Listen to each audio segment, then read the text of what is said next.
early in life. In a way, if you like, the parental experience of adversity, how tough life is or how easy it is passed on to children, whether through maternal depression or parents being bad-tempered with their kids because they've had a hard day or just being too tired at the end of the day. And these have very powerful effects, programming children's development, which we know a lot about now. But that's early sensitivity isn't just an evolutionary mistake. It exists again in many different species. Even seedlings, there's an early adaptive process to the kind of environment they're growing up in. But for humans, the adaptation is to the quality of social relations. And so early life, how nurturing or how much conflict, how much attention you get, is a taster of the kind of world you may be growing up in. Are you growing up in a world where you have to fight for what you can get, watch your back, fend for yourself, learn not to trust others? Or are you growing up in a society where you depend on reciprocity, mutuality, cooperation, where empathy is important, where your security depends on good relations with other people? And that needs a very different emotional and cognitive development. And that's what the early sensitivity is about. And parenting is almost, quite unconsciously, a system for passing on that experience to children of the kind of world they're in.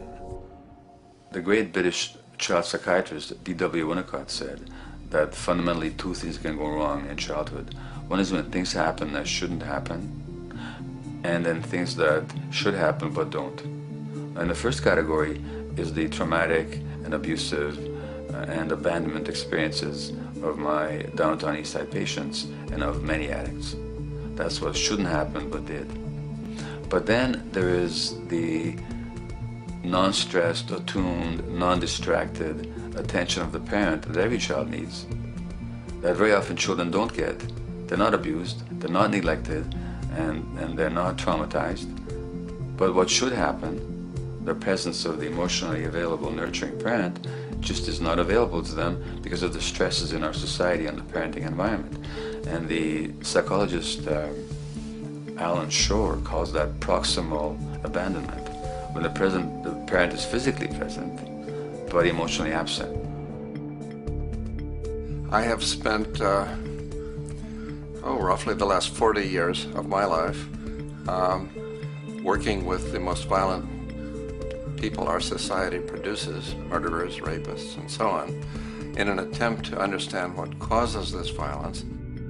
I discovered that the most violent of the criminals in our prisons had themselves been victims of a degree of child abuse that was beyond the scale of what I ever thought of applying the term child abuse to. I had no idea of the depth of the depravity with which children in our society are all too often treated.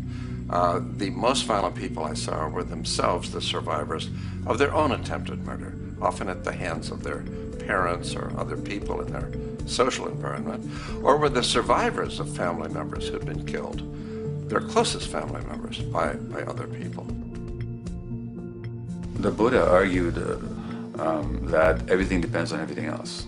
He says the one contains the many and the many contains the one. That you can't understand anything in isolation from its environment. The leaf contains the sun, the sky, and the earth, obviously. This has not been shown to be true, of course, all around, and specifically when it comes to human development. The modern scientific term for it is the biopsychosocial nature of human development, which says that the biology of human beings depends very much on their interaction with the social and psychological environment.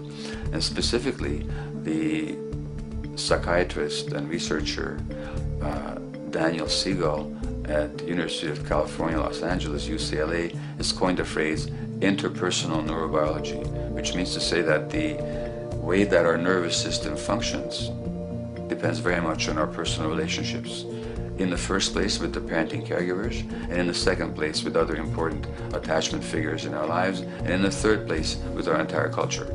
So that you can't separate the neurological functioning of a human being from the environment in which he or she grew up in and continues to exist in. And this is true throughout the life cycle. It's particularly true when you're dependent and helpless and your brain is developing, but it's true even in adults and even at the end of life. Human beings have lived in almost every kind of society, from the most egalitarian, hunting and gathering societies seem to have been very egalitarian, for instance based on food sharing, gift exchange. Small bands of people living predominantly off of foraging, but a little bit of hunting. Predominantly among people you have at the least known your entire life, if not surrounded by third cousins or closer, in a world in which there is a great deal of fluidity between different groups, in a world in which there is not a whole lot in terms of material culture. This is how humans have spent most of their hominid history. And no surprise, that makes for a very different world. One of the things you get as a result of that is far less violence. Organized group violence is not something that occurred at that time of human history, and that seems quite clear. So where did we go wrong? Violence is not universal. It's not symmetrically distributed throughout the human race. There is a huge variation in the amount of violence in different societies. There are some societies that have virtually no violence. There are others that destroy themselves. Some of the Anabaptist religious groups that are complete, strict pacifists, like the Amish, the Mennonites, the Hutterites. Among some of these groups, the Hutterites, there are no recorded cases of homicide. During our major wars, like World War II, where people were being drafted, they would refuse to serve in the military. They would go to prison rather than serve in the military. In the kibbutzim in Israel, the level of violence is so low that the criminal courts there will often send violent offenders, people who have committed crimes, to live on the kibbutzim in order to learn how to live a nonviolent life, because that's the way people live there. So we are amply shaped by society. Our societies in the broader sense, including our theological, our metaphysical, our linguistic influences, etc., our societies help shape us as to whether or not we think life is basically about sin or about beauty, whether the afterlife will carry a price for how we live our lives or if it's irrelevant. In a broad sort of way, different large societies could be termed as individualistic or collectivist, and you get very different people and different mindsets, and I suspect different brains coming along with that. We in America are in one of the most individualistic of societies, and capitalism being a system that allows you to go higher and higher up a potential pyramid, and the deal is it comes with fewer and fewer safety nets. By definition, the more stratified a society is, the fewer people you have as peers, the fewer people with whom you have symmetrical, reciprocal relationships, and instead all you have are differing spots and endless hierarchies. And a world in which you have few reciprocal partners is a world with a lot less altruism.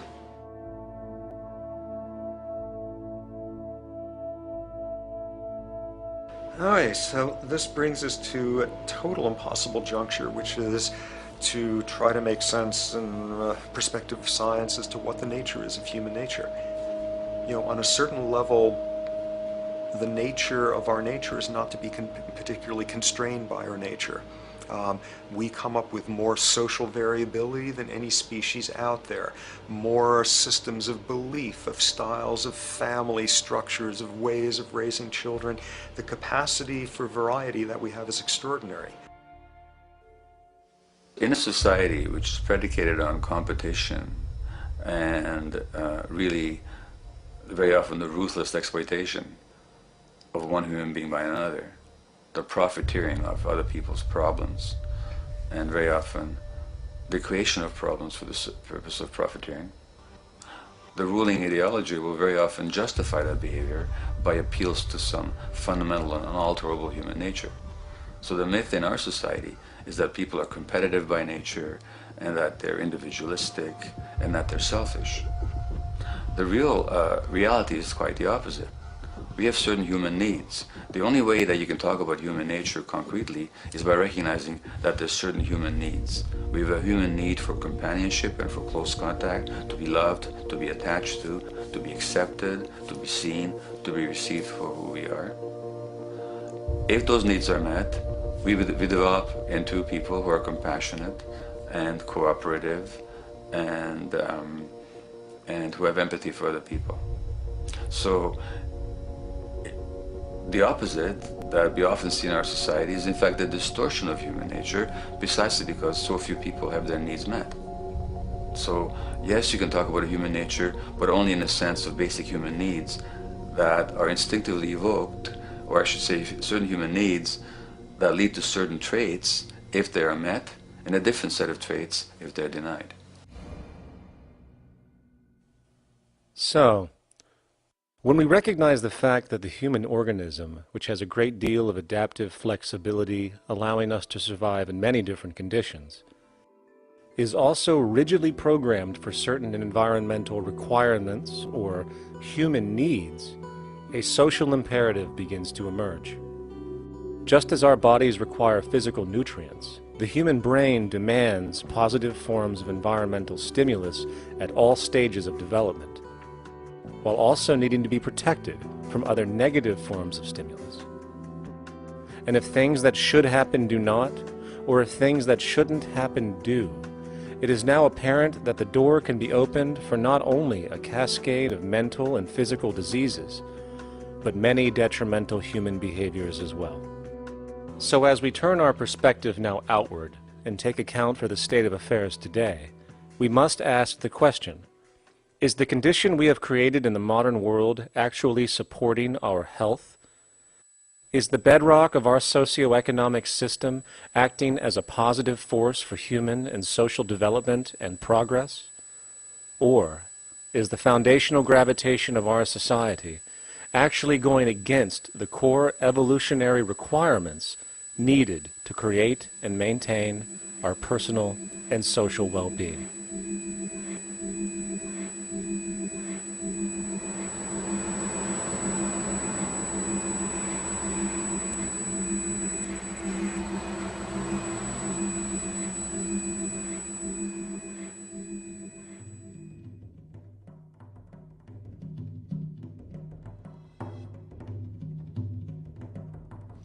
So one might ask, where did this all begin?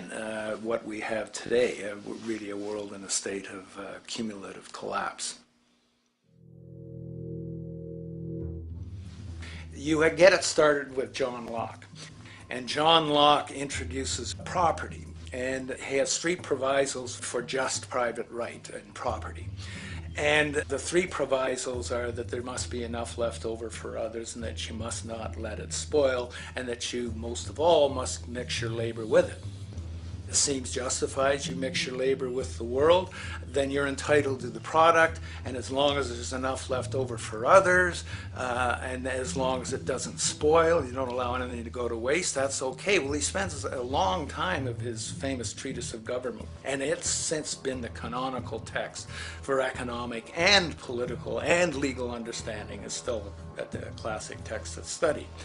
Well, what he did is, after he gives the provisos, and you're almost thinking at the time whether you're for private property or not, he's given a very good and plausible and powerful defense of private property here. Well, he drops them.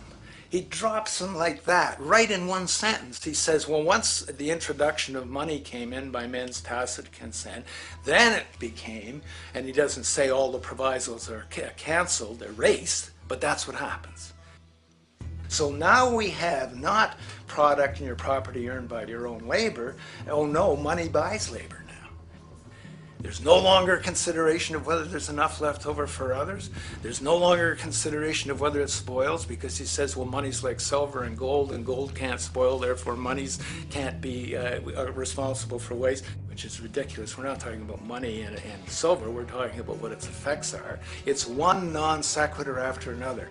Just the most startling logical legerdemain that he gets away with here. But it fits the interests of capital owners.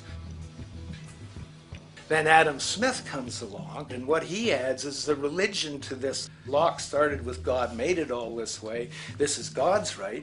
And now we get also with Smith coming along and says it's not only God's, I mean, he's not saying this, but this is what's happening philosophically, being